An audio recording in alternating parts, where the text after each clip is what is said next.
Peggy 12.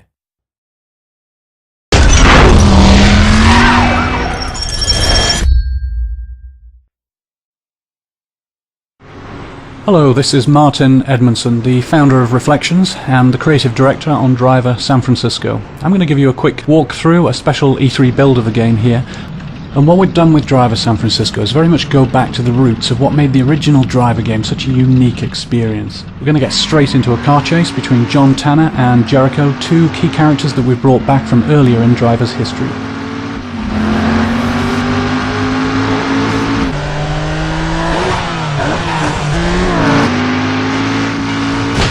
Other things we brought back, this sort of classic back alley action, smashing through garbage and bursting back out onto the streets, all that's back.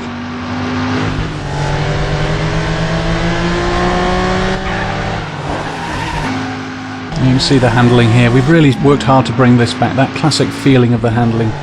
Tanner pushing the back end of his car right out there. And for the first time in Driver's history, we have well over 100 real licensed cars.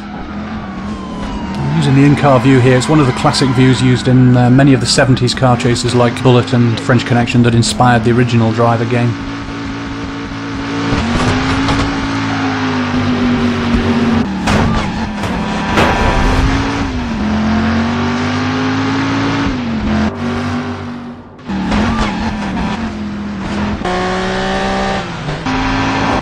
Bang! Right, so that looks like the end of Tanner's chase.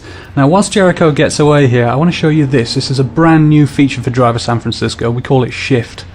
Now, this is brought about by the fact that Tanner, earlier in the story, is involved in a serious incident, and that puts him into a coma. And Tanner is completely unaware of the fact that he's in a coma. He thinks he got a lucky escape and ends up with this amazing new ability. And as you can see, Tanner feels like he's looking down on the world like this. He can see and identify lots of cars in the world. And he can shift instantaneously into a vehicle. Anytime you change your mind, you can shift into another vehicle. And you can also have some fun with this. So if I want to change direction, for example, immediately without having to turn around, I just shift into a car coming in the opposite direction, like so. And this is something that upgrades throughout the game, so we can pull higher, reveal more of the city, and still see all the cars driving around. But Shift is a limited ability. It has to be charged. And ultimately it upgrades to reveal the whole city in its entirety. Now, as you can see, this is a massive area. It's 208 miles of road, and that makes it one of the biggest open city driving environments in any video game. And what it gives to the player is a truly diverse experience of different driving styles.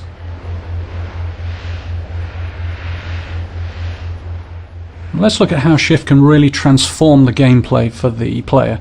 We're going to shift in lower here down the south end of the city, see what's going on here. And we can find two cops here. They're both chasing after this Mustang, the Shelby Mustang. Now, to acquire a mission in Driver, you just shift straight into the vehicle, and we're now playing the part of this cop, trying to take down the getaway. Now, the shift is also upgraded in functionality as well. We have a new ability here, a rapid shift, so we can shift further forward, keep us in the action.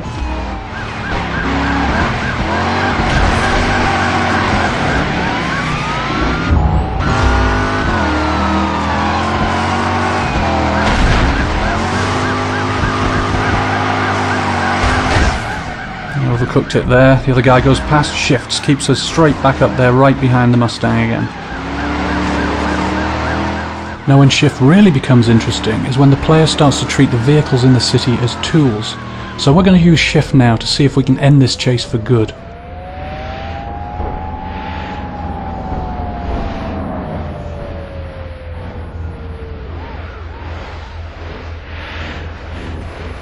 Now that's what I'm after, a big heavy 18-wheeler.